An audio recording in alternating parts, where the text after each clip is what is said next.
بسم اللہ الرحمن الرحیم الحمد للہ وکفا وسلام علی عبادہ الذین اصطفیٰ اما بعد۔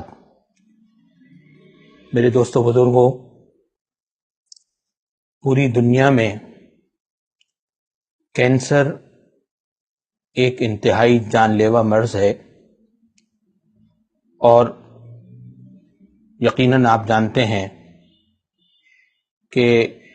دنیا میں ہر جگہ پر، ہر ملک میں اس موذی بیماری سے روزانہ کافی افراد انتقال کر جاتے ہیں۔ میرے دوستو بزرگوں، میں آپ تک اس کا بہترین، مجرب ترین روحانی علاج منتقل کرنا چاہتا ہوں، اور یہ ایسا علاج ہے کہ دنیا میں کئی جگہوں پر کئی مریضوں نے اس کو کینسر کے کسی بھی اسٹیج میں جب کیا ہے تو الحمدللہ اللہ کے حکم سے انہیں شفاء کامل عطا ہوئی ہے،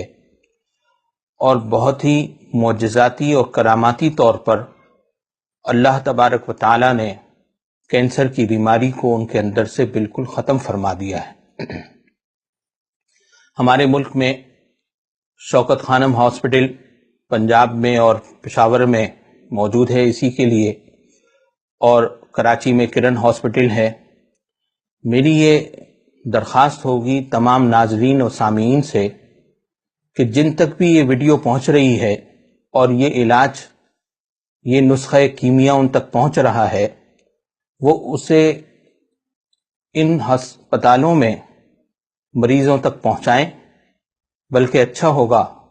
کہ کینسر کے ہسپتالوں کی انتظامیہ اس ویڈیو کو مریضوں کے سامنے بار بار چلائے، اور اس مجرب ترین عمل کو اور اس روحانی علاج کو ان تک پہنچائے۔ کسی کے ذریعے سے بھی اگر کسی کو شفا مل گئی اور کسی کی جان بچ گئی، انشاءاللہ وہ اس کے لیے دنیا و آخرت کے اعتبار سے بڑا صدقہ جاریہ ہوگا۔ کینسر کے دو روحانی علاج ہیں۔ پہلا روحانی علاج جو میں ابھی آپ کو بیان کرنے والا ہوں، وہ مریضوں کے لیے بھی ہے کہ جو لوگ کینسر کے مرض میں مبتلا ہیں ان کو بھی اس سے شفا ہوگی انشاءاللہ، اور جو لوگ اس الحمدللہ موذی بیماری کے اندر مبتلا نہیں ہیں، وہ اگر اس عمل کو کر لیں تو انشاءاللہ پیشگی ان کو اللہ تبارک و تعالیٰ کی طرف سے انشاءاللہ تبارک و تعالیٰ کینسر سے حفاظت ہوگی، اور وہ کینسر ان کو نہیں ہوگا انشاءاللہ۔ حفظ ما تقدم کے طور پہ بھی کر سکتے ہیں، پیشگی بھی کر سکتے ہیں۔ عمل یہ ہے کہ 11 مرتبہ درود ابراہیمی پڑھیں، پھر 11 مرتبہ سورہ فاتحہ پڑھیں بسم اللہ کے ساتھ، پھر بیچ میں درمیان میں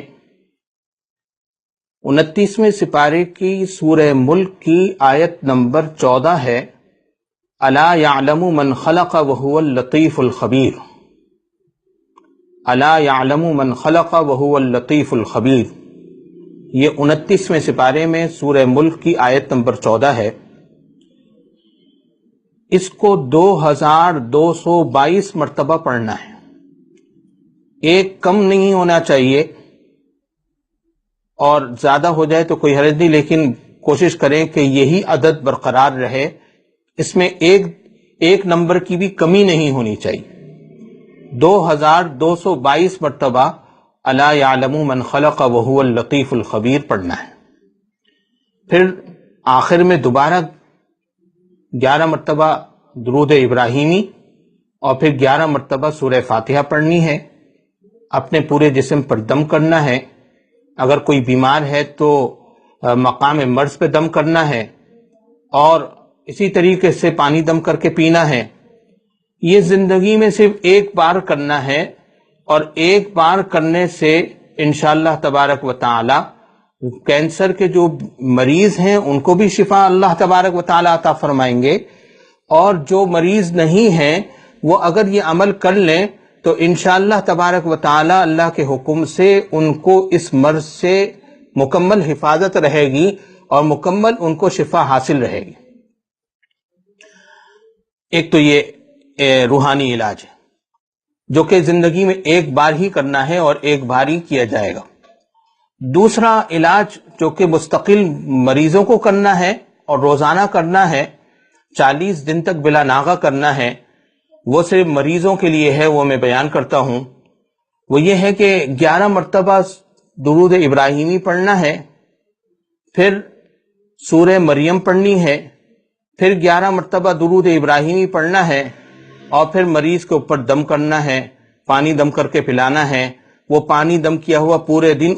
اس مریض کو استعمال کرانا ہے۔ 40 دن تک بلا ناغہ یہ عمل کرنا ہے۔ انشاءاللہ اگر 40 دن بلا ناغہ کسی بھی کینسر کے مریض پر یہ عمل دہرایا جائے گا اور اس میں ایک دن کا بھی ناغہ نہیں ہوگا تو اللہ کے حکم سے انشاءاللہ تبارک و تعالی کینسر کے مریض کو شفا کامل ہوگی، اور کینسر کا مریض انشاءاللہ تبارک و تعالی اللہ کے حکم سے شفا یاب ہو جائے گا۔ دوبارہ سے یہ دوسرا عمل بتا رہا ہوں جو صرف مریضوں کے لیے ہے کہ 11 مرتبہ درود ابراہیمی پڑھنا ہے، درمیان میں سورہ مریم ایک بار پڑھنی ہے، پھر 11 مرتبہ درود ابراہیمی پڑھنا ہے، اور 40 دن تک بلا ناغہ یہ عمل کرتے رہنا ہے، دہراتے رہنا ہے۔ اس میں کوئی ناغہ نہیں ہونا چاہیے۔ وہ مریض پر دم کریں، دم کیا ہوا پانی سارا دن استعمال کرائیں، پانی اس مرض کی جگہ پر لگائیں، دم کیا ہوا پانی، انشاءاللہ تبارک و تعالی اللہ کے حکم سے شفا ہوگی۔ میرے دوستو بزرگوں، آخر میں یہ استدعا ہے کہ یہ پیغام زیادہ سے زیادہ عام کریں، اور خاص طور پر کینسر کے ہسپتالوں میں اس پیغام کو عام کریں، اور جو لوگ بھی انشاءاللہ اس پیغام کو پہنچائیں گے وہ اس صدقہ جاریہ میں شامل ہو جائیں گے۔ اور آخر میں دعا ہے کہ اللہ تبارک و تعالی جو لوگ بھی اس میں حصہ لے رہے ہیں ان کو فلاح دارین عطا فرمائیں، اور میرے لیے، میرے والدین کے لیے، بیوی بچوں کے لیے، اور ہمارے دوست جو اس پورے عمل کا خاص حصہ ہیں، غازی بھائی، ان کے لیے دعا کی درخواست ہے کہ ہمارے لیے بھی دعا کریں۔ کسی ایک مریض کو بھی شفا ہو جائے، ہمارے لیے ضرور دعا کریں۔ اللہ تعالی ہماری بھی ساری حاجات پوری فرمائیں اور ساری مشکلات دور فرمائیں۔ وما علینا الا